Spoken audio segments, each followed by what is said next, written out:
Thank you, everybody here, first and foremost, for coming, for being a part of the conversation. My name is Phil Goldfeder. I'm head of public affairs for Crossover Bank, and Crossover Bank, very simply, is a community bank that merges the trust reliability of community banking with the innovative thinking of a tech company, and we've been doing that quite successfully for a number of years. But we found about 5 years ago that there was a void. There was a void of conversation about financial technology, about innovation, about financial services. We found that there was a need to find ways to bring people together, to have conversations about the best pathway forward, to create a financial services system in the future that really works for the consumers, that works within the regulatory structure, and maybe potentially create new regulatory structures to ensure that there is a successful future for many, many years to come. And so we came together with one of our partners, Rocket Loans, together with the amazing Boston University, and we created the Online Lending Policy Institute. And the idea was very, very simply, is to find ways to convene experts in the industry, consumer groups, regulators, policymakers, for conversation as often or as necessary as possible. And so for the last 5 years, and this year is going to be our 5th annual, we've been holding policy summits in Washington, D.C. to talk about online lending, to talk about how we can make this industry stronger, safer for everybody. And more and more there was demand, I would say requests, because no one's that nice. There's been demand to find ways to expand that universe, right? It's not always easy when you're here in San Francisco to get to Washington, to hear about these conversations, to participate in these conversations.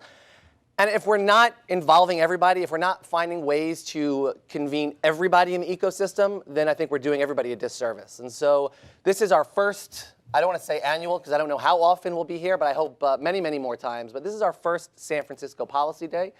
And I want to first and foremost thank Marty Mitchell and Bob Mullenbach from ProBank Austin, who have spent weeks and months sort of organizing, talking to the panelists, talking about logistics, getting this thing all set up so it's as successful as I hope it's going to be today. And so a tremendous thank you to them.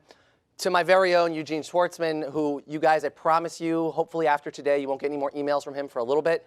But Eugene has really literally lived this event for the last few months. And so a tremendous, tremendous round of applause for Eugene and for all the work he's done.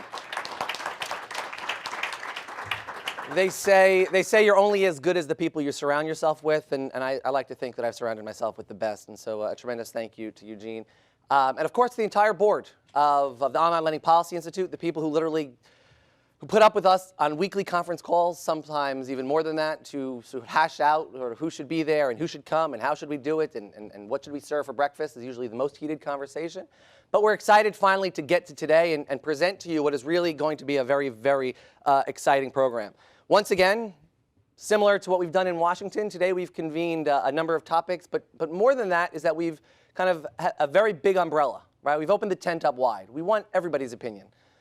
I think, and I've spent a lot of time on the conference circuit, and I see most of you here, and I see you at event after event, and I find with many of the events are great, but sometimes you feel like you're in an echo chamber, right? A lot of people with a lot of the same opinions talking about the same thing in the same way forward, and I think we've recognized that we've got to engage everyone, right? Different opinions, have a real debate, a real conversation, and then hopefully come out at the end of the day, with something tangible and a best way forward for all of fintech, for all of online lending, and for the future of financial services. And so with that, a man who needs no introduction, and before I bring him up, and I'm going to say really a lot of nice things. I hope someone's recording this.